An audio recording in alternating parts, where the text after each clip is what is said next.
Hello and welcome back to another episode of Sports Speak, the first Masterliks podcast. I'm your host, Spencer Ripchik. And I'm your co-host, Tanyon Loose. So, Tanyon, how was your spring break? It's pretty relaxing, I'm not going to lie. Didn't do much work. Watched a lot of basketball.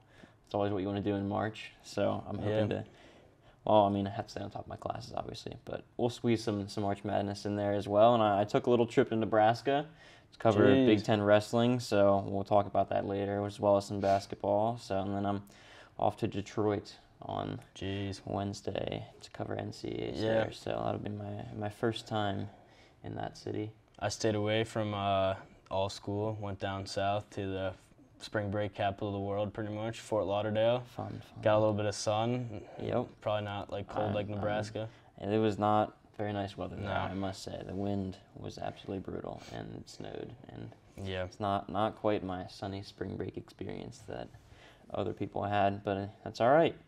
We take the experience and we'll move on with it. So there was a lot of postseason action over spring break. So this week we're going to go review a couple of Penn State's biggest teams and see how the Nittany Lions did in the postseason, and along with talking about what's next for their teams and the rest of the postseason play. But as always, we're going to start this off with our favorite news of the week. So Tanyon, how about you start us off? I'm going to stick with my basketball theme here a little bit, I think, and we're going to transition to some women's college basketball, where Penn State got blown out by 25 in the Big Ten tournament. So it has really been just a confusing team, I think. I think a lot of people like Carolyn Keeger as a coach, and I like her personality, and I think she's a good coach as well, and everything like that. Really energetic person. I like the motivation, kind of the energy that she brings, but just the results haven't been there in the court, I think, against the top teams in the Big Ten. And so I think this program is really kind of getting to a point where it's going to be kind of a decisive few years for the Carolyn Keeger era. So, I feel like they're at a point where they need to start beating some of those teams ahead of them, like the Indiana or Ohio State or Rutgers or Iowa. And it comes to a point where you're just stuck in the middle for so long. And she acknowledged it, really, I think, in her postseason. She was like, we need to start beating some of these teams. She kind of dug into her team a little bit. She was saying, like, the school doesn't deserve this. Like, this jersey doesn't deserve the result that we're putting out in the court. So I'm interested to see what that program's going to look like in maybe, say, 2 years from now. So we'll have to see. I think it could go either way. It could go up, could go down. But they're a younger team, and I like Keeger as coach, but we'll see how it goes. Yeah, they had some good players like McKenna Marissa, but I guess couldn't put anything together. Yep. But one guy who's probably also not very happy about his season, Guy Gadowski, as my breaking news is Penn State fell to Minnesota in the Big Ten tournament. Penn State entered the Big Ten tournament, lined up across Ohio State, and the Nittany Lions didn't beat the Buckeyes all season. But they were able to pull off the upset with Dylan Lugris, Kevin Wall, and Ryan Kerwin did the attacking in the second game, which they won 3-2. And the next game, Penn State was one win again for advancing, and they got the dub again. Again, Lugris and Kerwin scoring some goals in that, winning 2-1. But then they faced Minnesota, and like I say, the people up there breed hockey and they breathe hockey, and Penn State didn't have much of a chance. But they did hold their own, only losing 3-2 to the best in the Big Ten. So yeah, gotta respect it. It wasn't a terrible way to go out, but they still won out. So yeah, not what you want to see. But as we talked about earlier, the women's team was not the only basketball team to conclude its season over break. Coach Shrewsbury's squad also ended their season, and which takes us into our next segment, talking about Penn State men's basketball, my specialties. I think overall it's a pretty solid end to the season, even though the regular season didn't end too well. But postseason, I think they did pretty well. They beat a Minnesota team that they split the season with, had a comeback win. And then the next round, they were faced against higher-ranked Ohio State, who they didn't win the whole season. They took the dub there. A big surprise right there. Yep. And then even in the Purdue loss that they had the next round, they fought to the very end, which is what you want to see out of your first-year head coach and a bunch of mismatched players that have all just got thrown into the mix. Pickett looks like to be one of their best players. He said he's coming back, which is very big. Yep. Good to have Jalen Pickett back. I think he's emerging to be one of the best point guards in the Big Ten so far, commanding the offense. I think having a second year in the Big Ten could be a big difference for him going forward. I really like him, as he could definitely land some All-Big Ten nominations, or even, I don't know, we'll see. First team All-Big Ten appearance for Penn State. We'll see if that can happen, but who knows?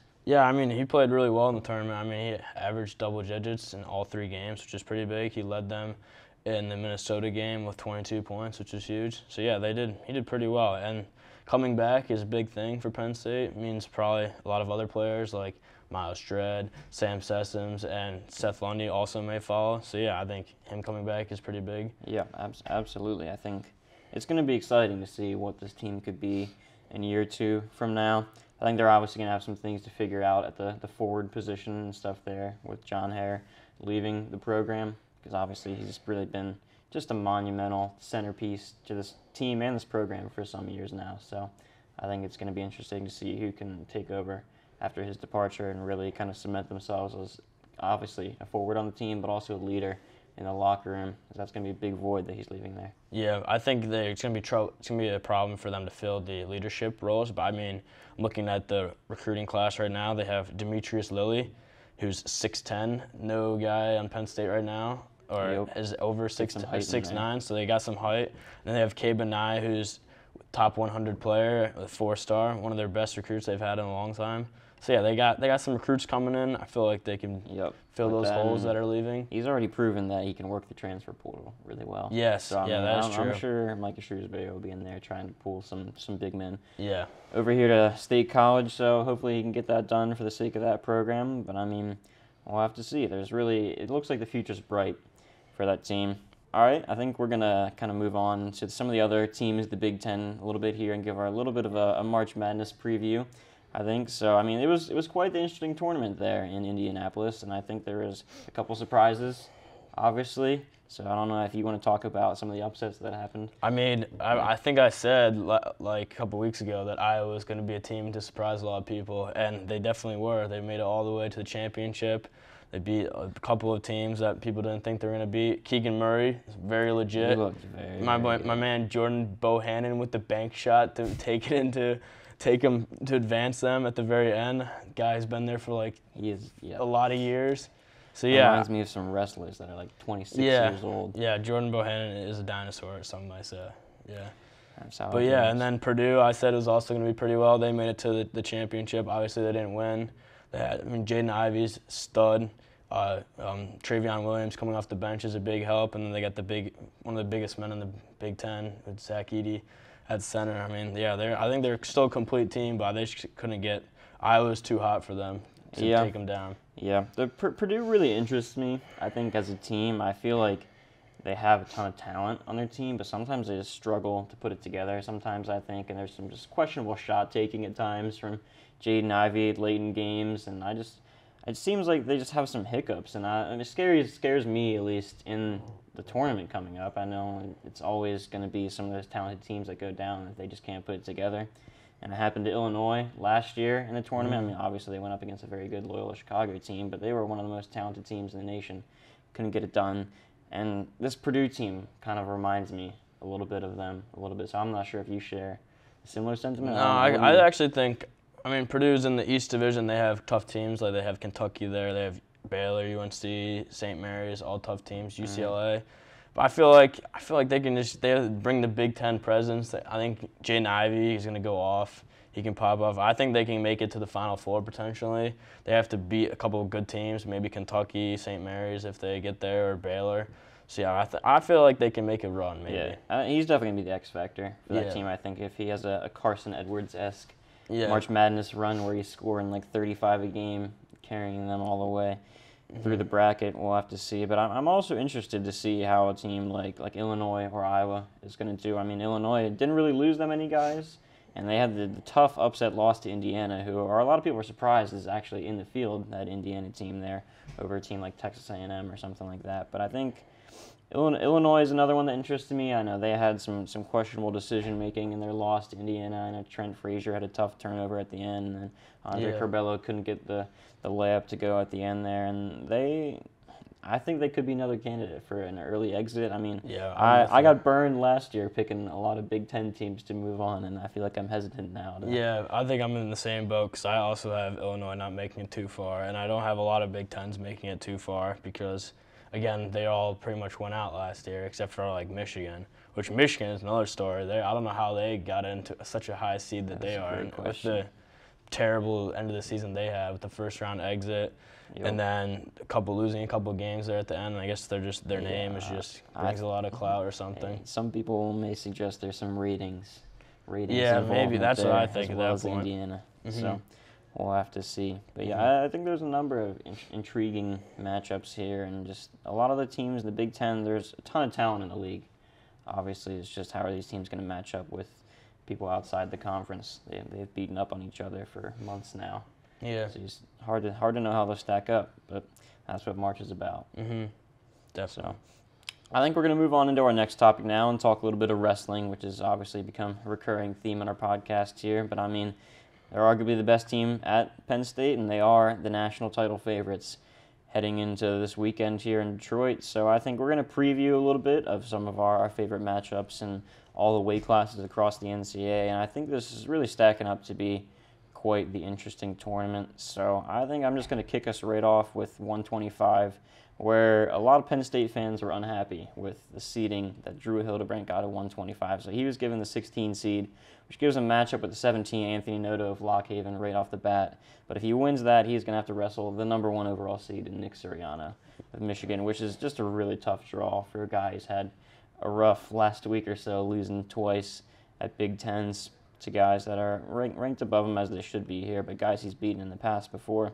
So it is an unfortunate draw for Hildebrandt, and I mean, I think Suriano's going to get it done if he moves on to the second round. Hildebrandt does to face Suriano, and that's just, he's going to have to do some damage in the consolation bracket if Penn State wants to win a team title. Yeah, I'm in the same boat. I think Suriano's going to take home the cake. I mean, he's 11-0, hasn't lost. But I feel like maybe Drew Hildebrandt can give him some trouble there in that second round. Yeah, he was one of the guys who's wrestled him the closest this whole season. It's just, even though it was a 1-point loss for Hildebrandt, it really was not that close if you actually watched the match. It was clear that Suriano was kind of controlling the match the whole time. But yeah, if he's able to pull off the upset, it'll be a pretty nice opportunity for him to advance farther. He does have Pat McKee from Minnesota as the 8 seed at the bottom of that little quadrant there, who just beat Drew Hildebrandt. So, I mean, that's another tough draw there. He's a returning All-American as an 8 seed, so we'll have to see. It's gonna factor in a good amount here, so we'll have to see. His performance is really critical to the team title race, and there's a lot of good wrestlers at 125. Yeah, I also like Pat Glory out of Princeton. I feel like he could do some damage. Yeah. And Brandon Courtney out of Arizona State. I mean, they each have 1 loss on the season, so I think they could probably see some damage in there, too. It's interesting. I know a lot of people are taking the number 2 seed to win it all. I know Vito, he's from Cornell, and he just absolutely crushed Pat Glory at the EIWA championships, and no one was really expecting that to be a decisive victory like that. So it'll be interesting how that plays out. I think we'll move on to 133, where a lot of people are taking RBY here for good reason. He's been dominant at this weight for a long time now, and there's some other talented guys. Dayton Fix, the 2 seed, who he beat last year at NCAAs, and it's just, I think the big question is Austin DeSanto of Iowa, who's been a recurring theme in the Big Ten. Him and RBY have always been matching up in the title matches, but he's with the 5 seed, so he is on the top half of the bracket with Roman Bravo Young up there, but he's going to have to beat the 4 seed, Corbin Myers of Virginia Tech, to even get there, so it's going to be a tough road for a lot of these guys, and it's just a recurring theme here. A lot of these brackets are just filled with talented wrestlers. There's so much talent right now across the sport with guys coming back from red shirts and Olympic red shirts or COVID extra years, all kinds of stuff like that. So there's no one sitting out right now, and a lot of guys coming back that are proven wrestlers. Yeah, RBY has been one of my favorite wrestlers to watch all season because of his speed and precision. And I think it'll definitely come into play in this NCAA tournament. But yeah, like you said, I think Dayton Fix will give him some trouble there if he makes it all the way. And I also look at guys like Michael McGee out of Arizona State at 21-2. He could give him some problems there too if he makes some things happen. So yeah, I think there's a lot of big name wrestlers in this weight division that could be really cool. I felt like a good match would be Dayton Fix versus RBY. Yeah, it was an exciting championship last year, and I think that's going to end up again what it's going to be this year, but we'll have to wait and see. And then moving on to 141, this is a bracket that a lot of people have an eye on. There's some huge names at the top there. Obviously, you have Nick Lee at the 1 seed. You have Jaden Ironman at the 2 seed, Sebastian Rivera at the 3 seed, and those guys have all been phenomenal this year. But it's really that they just haven't wrestled each other is the thing, and that's really just the real surprising factor about this, something that's just a really big unknown, honestly. I mean, Lee has only wrestled Ironman, and that was a close match there that Lee ended up getting it done, as he has against Ironman in the past. But neither him or Ironman have wrestled Sebastian Rivera, who has been one of the most talented wrestlers in the country this year. His bonus rate is pretty insane. He's tech falling guys. I think he's almost 10 tech falls, I think, this season or something around those lines there, which is just a really impressive number against Big Ten competition, especially. I mean, guys will do that in like the Pac-12 or the IWA, stuff like that. Yeah. But it just doesn't happen in a league as big as the Big Ten. Yeah, I have Nick Lee taking home the cake. I mean, there's just some names to look out for. Real Woods out of Stanford. I really like. A lot of people have been floating his name around. Yeah, there. Real Woods out of Stanford. Flies under the radar out there on the West Coast. It's not really a huge wrestling area outside of California, but Stanford guys have shown up at the tournament. Yeah, Real Woods only got one loss in the season, so I mean, and then Cole Matthews out of Pitt is another one that could pose a threat. So yeah, there's some names that could take down Nick Lee. I think I also like Nick Lee here though. He's one of those guys who he may not be just super flashy out on the mat. He's not doing a lot of stuff that some of Sebastian Rivera's really goes out there and scores a lot of points. And Nick Lee has done the same. Obviously, he's a dominant wrestler. But he is just so hard to beat. He's so technically sound. He's so solid in every position. He's just a very, very good wrestler. And I think he gets another second straight national title at 141. Moving to 149, this is one of those weights where pretty much nobody thinks that Yanni, the Yanni Diakomahalis, I believe, is the name there. He has been dominant this whole year, and I think that he's just going to run away with this one. There's some tough competition, but I think you actually have a little bit of a different... nobody's been thinking except for me, because I have my boy Tariq Wilson from NC State. I think he's going to take it home. I mean, he hasn't lost all season. I mean, obviously, like the threat you said, but I think he's going to choke, man. All the hype around him, I mean, he could get to his head and some no-name joke and, take him down, and then Tariq Wilson will just cruise to the victory, I think. It's happened before. Mm-hmm. We'll have to see. I know they got Sammy Sasser there. Yeah, he's in there too. Who's at the 4 seed. He lost to Yanni once already this year. I think pretty resoundingly. I think it was something like 6 points already like that. And he just coming off another loss against Gomez in the Big Ten title. So I mean that's a tough scene for him there, and I think he's going to be very motivated, obviously, to kind of avenge that loss there, but he's not going to have another shot at Austin Gomez unless he gets to the final, if Gomez makes it there. But, I mean, I think, me personally, I think Yanni, it's his to lose. So we'll have to see how that one plays out. Moving on to 157, this is really another situation where Penn State fans were not too happy about the draw that they got here at 157, and that's Brady Berge at the 16 seed, after placing in the top 3 of Big Tens, which is just really tough. I have a hot take. Penn State's Brady Berge will upset David Carr in the tournament. I mean, there's a reason he came back, and I feel like it's to win this match. And he probably won't win any more matches than that, but I feel like there's a reason you come back out of coaching, and it's to win this match right here. It is. It's definitely possible. I mean, David Carr is a very, very good wrestler. He's a young guy who's already had success, national champion last year. And I think that he's been a dominant wrestler really across the sport this year. But Brady Berge's looked very, very good recently. I will admit that. But I think the seed here is really just the thing to focus on, especially when you look right below him at Caleb Young at the 9 seed, who he just beat twice in one Big Ten tournament. I understand that there's all kinds of RPI stuff, and he doesn't have enough matches to get that. But Kale said the same thing. He's like, the system just doesn't make any sense. There's no room for any logic that can clearly tell you that Brady Berge is a better wrestler than Caleb Young right now, yet he's seated several spots below him there at the 9 versus the 16 seed. And it's just not right, honestly. But I mean, that's the way things are. I know I was just listening to someone talking about, they looked at the targeting rule again, kind of in college football, and that was something where they said they're not making any changes to it pretty much. They said they can review it, but it's another thing where there's no room for judgment at all there from any of the officials, or in this case the seating committee. So I think it's something that needs to be addressed in the years to come. But I mean,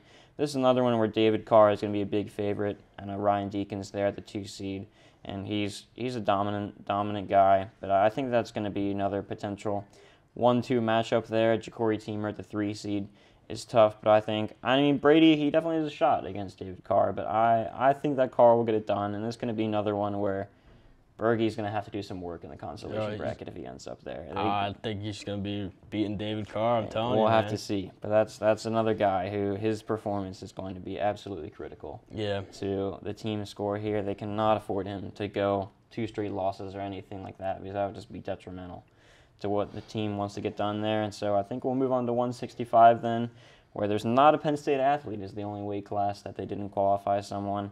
I know Cale was a little bit unhappy that Creighton Edsel didn't get the nod at 165 as one of those alternate qualifiers, an at-large bid, but he didn't get it, so we are at a Penn State-less bracket here. But it's one of the most intriguing weight classes. I know a lot of people are interested just at the depth this class has. The top is just absolutely loaded. Evan Wick, super good. Keegan O'Toole, a lot of people really love him. He's really one of the most exciting wrestlers to watch in the conference. Not the conference, the country. But he's an exciting guy. But then you have Alex Marinelli at the 3, who, another just really, really great wrestler. He's been around for a while. He's been around the block. But a lot of people are favoring him to bring home the title. But then it's hard to argue against guys like Wick or O'Toole. Like, this one's going to have some team implications here as well. If Marinelli, they say, bows out in the semifinals against O'Toole, that's some points that I was losing right there. So. Yeah, I like Evan Wick, like you said. I mean, he's 17-0. I mean, you got to pick him. He's kind of the favorite. He's good. He's a lengthy guy, and that's another situation where he kind of reminds me a little bit of not necessarily. I mean, Greg Kirkfleet's obviously different, but he's a different physique than a lot of other guys in the same weight class. Where Greg is like a longer, taller guy compared to a lot of the heavyweights, and I think Wick is another guy he has good reach. He's very agile, and he's just a great wrestler, and that's why he's the 1 seed here. Mm-hmm. So. It's going to be one of my favorite weight classes to watch. I know you got Shane Griffith at the 5 seed. He's another huge guy there. And there's a lot of good wrestlers in 165. I'm going to be intrigued to see how that one plays out. Move on to 174, where Penn State once again has a 1 seed in Carter Starachi, the reigning national champion in 174. And he's going to be the favorite to bring home a title again. But, geez, he has a tough road ahead of him. So that's going to be a guy that maybe out of all the Penn State wrestlers, he could be on upset alert, but we'll have to see. He's got some tough guys to go through there. He's got Mikey Labriola at the 9 seed, who he's beaten already, but that's a tough ask really early on in the season. He's got Michael Kemmerer at the 5 seed in his own half of the bracket there, which is last year's final, which is hard to believe that a finalist is back there at the 5 seed, but that's what happens when injuries come into it. And his health is going to be a big factor as well. Kemmerer had to medically forfeit against Starachi when they were supposed to wrestle at Big Ten. So if he's healthy, it's going to be a great match if he makes it there. If not, but he's going to have to go through Hayden Hidlay at NC State, who one of the best wrestlers in the country right there. He's 14-2 in the season, 2 tough losses. But then you got Hidlay at 4, Massa at 3, who Starachi beat to take the Big Ten title. Makai Lewis of Virginia Tech. A lot of people are thinking about taking him over Starachi. He's took an Olympic red shirt, and he's one of the most talented wrestlers that been in the NCAA throughout the last couple of years, and it's a tough bracket. Mm-hmm, yeah, I think my pick is Carter Starachi. I mean, he's been an absolute beast all season. I don't see him tumbling. I mean, there's some names that you said, like Michael Kemmerer. I just think he's on his side of the bracket. Yep. He can give him an L. But I mean, he was my early on. He was my pick to play running back for my football team. So I do remember that. I think he runs through this whole bracket, and I think he takes it back home for Penn State. Yeah, I think I like Starachi here as well. I've really liked the mentality that he's been attacking this season with. He just exuded confidence out there. He knows that he is one of the best wrestlers in the country, and he acts like it, and I think that's going to show at NCAAs, and he's going to have a tough go at things, but I think he can get it done after all, and this team is going to be relying on him. They need national champions to win this, and obviously they're in a great opportunity to get a couple of them with all the top seeds that they have, but he's a guy that needs to get done. He's one of the most talented guys in Penn State's roster, and they need him to come through. Mm-hmm. At 184, this is another one where Penn State is a highly seeded guy. Obviously, Aaron Brooks, who's coming off his first loss in quite some time against Miles Amine at Big Tens. I know he did not look happy at all after that match there. He was a lot of hood up, headphones on, out of that walking out of the arena there. So he's obviously going to be a man on a mission, I think, at 184, and that's my reasoning behind picking him to take home the title. But I mean, it's a theme here. There's just so many good wrestlers across every weight, and there's no such thing as an easy road to a semifinal or a title here at NCAAs this year. I mean, all these guys are going to have to beat very, very talented opponents. So he's obviously got Miles Amine at the 1 seed up there, and I mean, that's going to be, I really hope that is a rematch that happens there. I think they're two of the best wrestlers just at this weight class, but in the entire country, really. I mean, a bronze medalist. Brooks, obviously, I think has a shot at being a medalist himself one day. He's going to succeed David Taylor, as he's a similar weight to him, so he trained with him at the Olympics. I think that pays off here. I think Brooks takes his revenge, brings home the championship here.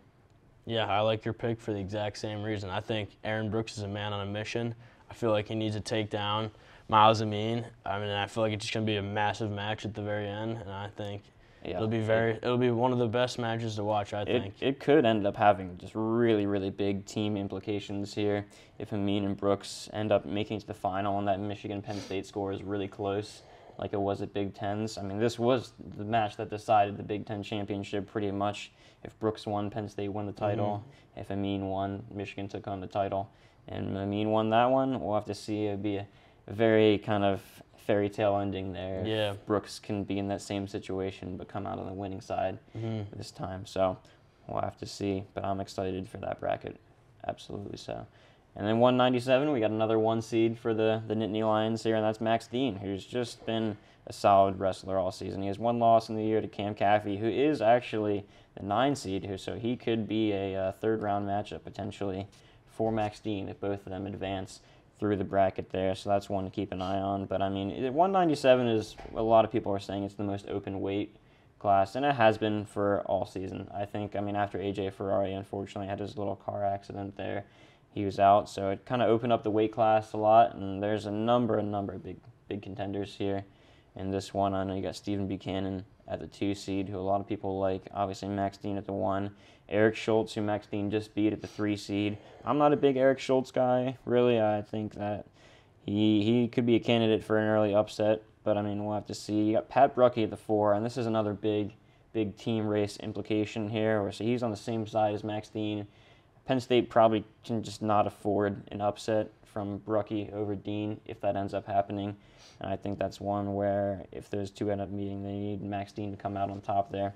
But it's going to be one where there's no guarantee that Max Dean or Pat Bruckey or any of those guys even make it to the semis. There's just so many talented wrestlers at 197. Yeah, I like Max Dean. I've been high on the big fella all season, and I see him taking the cake this year again. Like you said, Eric Schultz, Stephen Buchanan, they're all big names that could take him down. But I think Max Dean is going to take home the crown. Yep. It's a good one to watch. And then we'll move on to our last division here. We're at heavyweight, where it's a lot of people are calling this one Gable's World, pretty much, and for good reason. He is the most dominant wrestler, really one of the most dominant wrestlers in recent history in the NCAA. He just seems like you just can't even think about anyone possibly beating him. He's just been that good. I think that Greg Kirklead is the most recent person to even get a takedown on him, which was, I believe, last year sometime. And he's just a talent that you have to appreciate to watch him. And people have all year long at Big Ten. He got an applause from fans of all the teams and everything. And he's just a generational talent. Yeah, Gable Stevenson is from Minnesota. He plays like the Minnesota hockey team pretty much. True. That's how dominant he is. But I hope him and Colton Schultz from Arizona State square off for the championship, because I feel like that'll conclude an awesome NCAA tournament. Yeah. And I feel like, I don't see Gable Stevenson losing. Well, yeah, we'll have to see. I think Schultz is a candidate for an upset, to be honest. Well, that's all we have for this episode of Sports Speak. We'll be back for another episode next week. If you like this podcast, please consider subscribing to the Collegian YouTube channel and have a great rest of your week.